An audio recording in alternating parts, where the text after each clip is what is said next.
अवधूत चिंतन श्री गुरुदेव दत्त। श्री गुरुदेव दत्त। श्री गुरुदेव दत्त। ओम शिव आदि शिव महाशिव सदा शिव शंकराय नमः। ओम शिव आदि शिव महाशिव सदा शिव शंकराय नमः। ओम शिव आदि शिव महाशिव सदा शिव शंकराय नमः। अवधूत चिंतन श्री गुरुदेव दत्त। श्री गुरुदेव दत्त। श्री गुरुदेव दत्त। एक सखा ने पूछा कि सर पाप से कैसे मुक्ति पा जाए।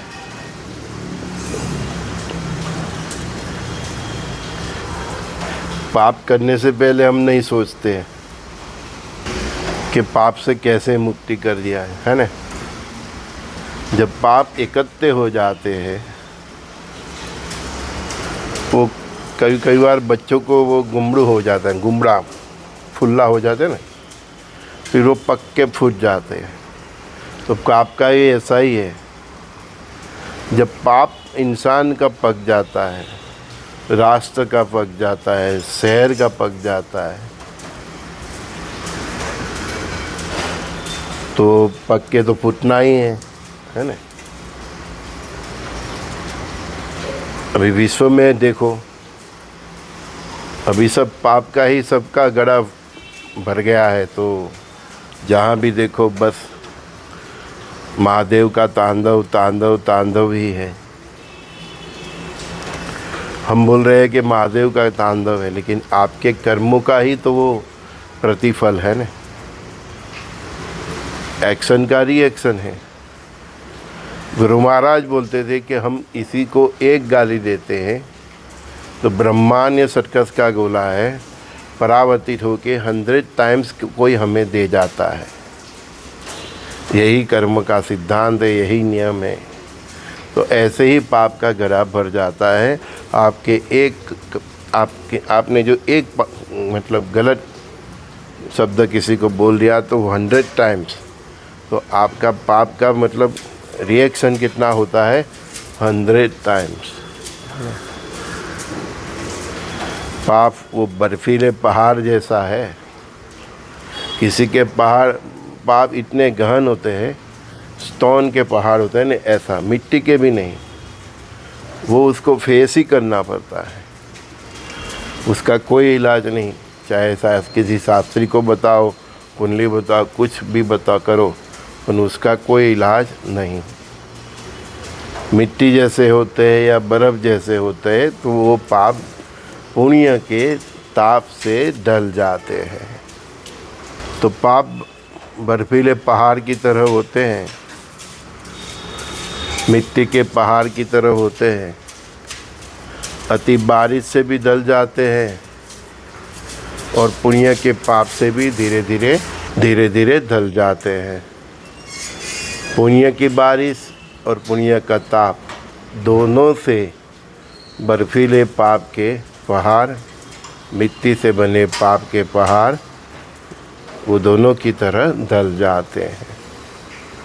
अतः साधक को गुरु पे श्रद्धा रख के सत्कर्म और मंत्र जाप सतत चालू रखना चाहिए, जब तक उसके पुण्य के ताप से बर्फीले पहाड़ के स्वरूप के उसके पाप पिघल ना जाए। उसके पुण्य की बारिश से मिट्टी से बना पहाड़ की तरह उसके जो पाप है वो ढल न जाए। एक भाई ने मुझे व्हाट्सएप पे मैसेज किया उसकी कुंडली के फ़ोटो भेजी। बोला मैं अभी संसार छोड़ के सन्यासी बन जाना चाहता। संजू सर आप मेरी कुंडली देखिए ना।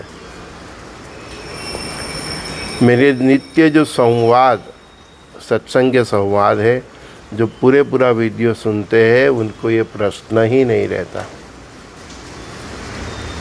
अभी बताया मैंने, क्या बताया कि आपके पुण्य की बारिश से, आपके पुण्य के ताप से जब तक आपके बर्फीले पहाड़ जैसे पाप, मिट्टी से बने पहाड़ जैसे पाप ढल नहीं जाते, तब तक तो आपका जीवन बैलेंस नहीं होता है। फिर उसके बाद जो संसार में रह के असार पा लेता है, मतलब संसार में रह के जो संसार से पर हो जाता है और पर होके जीने का जिसका जीवन दृढ़ हो जाता है, उसको मुहावरा हो जाता है, प्रैक्टिस हो जाता है।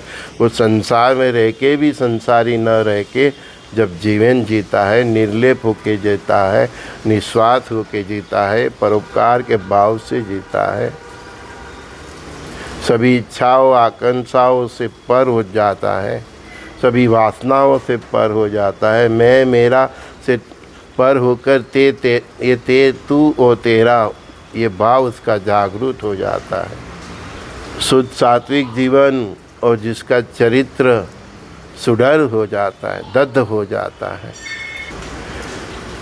अपेक्षा आकांक्षाओं उससे पर हो जाता है, अनास्तिक हो जाता है, मोक्ष का भी जिसे मोह नहीं रहता, केवल मोह रहे तो बस नाम स्मरण का, श्वासे श्वासे दत्तनाम, ऐसे वो अपने इष्ट देव का नाम स्मरण में ही जिसकी चित्त, उसकी इंद्रियां सभी लिप्त हो जाती है। तो ऐसे साधक का भाग्य परमात्मा तय करते हैं कि इसको कहाँ जाना है। उसको संसार में रह के, संसार से पर होके, जो मनुष्य संसार के में लिप्त है, उसके कल्याण के लिए उसको संसार में ही रहना है, या उधर से किसी वन में जाना है, जंगल में जाना है, गिरनार जैसी पहाड़ियों में जाना है, हिमालय में जाना है, किसी आश्रम में जाना है, मठ में जाना है। वो परमात्मा उसका स्वभाव, प्रकृति और उसकी भक्ति देख के तय करते हैं और उसको उधर भेजते हैं और सभी प्रकार के बंदोबस्त भी करते हैं। तो परमात्मा तय करते हैं कि इसको किसी गांव में भेजना है, किसी शहर में भेजना है, किसी छोटे कस्बे में भेजना है, जहाँ उसके तपोबल से, उसके अनुभव से,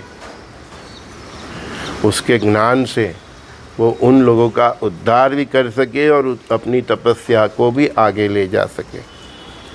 तो जंगल में जाना है, हिमाचल में जाना है, हिमालय में जाना है या गिरनार जाना है, वो डेस्टिनेशन भी परमात्मा ही तय करते हैं और उधर सब बंदोबस्त भी हो जाता है, उसके अनुयायी भी मिल जाते हैं। बस उसको एक आज्ञा हो जाती है कि तू उत्तर में जा, तू दक्षिण में जा, तू पूरब में जा, तू पश्चिम में जा, ये गांव पे जा। उस गांव में भी किसी बंदे को परमात्मा सपना में आके उसको आदेश कर देते हैं कि ऐसा ऐसा एक बंदा आ रहा है, उसके लिए तू ऐसी ऐसी व्यवस्था कर देना।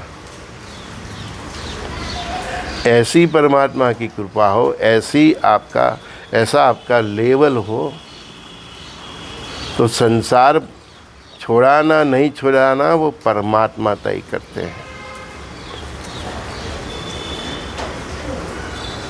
आप संसारी जीवन से त्रस्त हो गए हो, माँ बाप से त्रस्त हो गए हो, अपने बच्चों से त्रस्त हो गए हो, और इसके लिए आप बोल रहे हो कि संसार छोड़ना है, तो बेकार है। शमशान वैराग्य संसार में रह के आना चाहिए, माँ बाप के प्रति प्रेम रह के आना चाहिए, पत्नी बच्चों के लिए प्रेम रह के भी तुम संसार से पर होके जीते हो, तब तुम्हारा वैराग्य सिद्ध होता है। हर इंसान के लिए, हर जीव प्रति आपका लगाव रहता है, संभाव रहता है। जितना प्रेम आपने पत्नी बच्चों से, उतना आपके सभी दोस्तों से, आपके सामने जो भी आए सबके लिए आपके दिल में एक सरखा भाव, सखा भाव, परस्पर देवों का भाव, फिर ऊपर इसके ऊपर उठ के आपका वसुदेव कुटुंबकम का भाव जागृत हो जाता है। तब परमात्मा की कृपा होती है कि ये बंदा अभी रेडी है हजारों इंसान का कल्याण करने के लिए। जब तक खुद का कल्याण नहीं कर लेते, ये लेवल तक हम नहीं पहुंच जाते, तब तक परमात्मा ने जहां आपको रखा है वहीं पे रह के आपको अपनी भक्ति चालू रखनी चाहिए। कंटारी ने संसार नहीं छोड़ा है भाई, संसार में रहीने प्रसन्न चित्त में रहीने, पत्नी बाळको સાથે સમત્વ ભાવથી રહીને, બધાને રહીને પણ બધાથી અલિપ્ત રહીને, तो संसार में रहने पत्नी बच्चों के साथ रह के सबका होके भी किसी का नहीं होना, एक डिस्टेंस रख के चलना।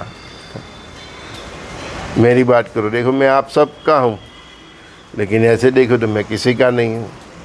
मैं अपनी पत्नी बीवी बच्चों माता पिता सबका हूँ, लेकिन ऐसे देखो तो मैं किसी का नहीं हूँ।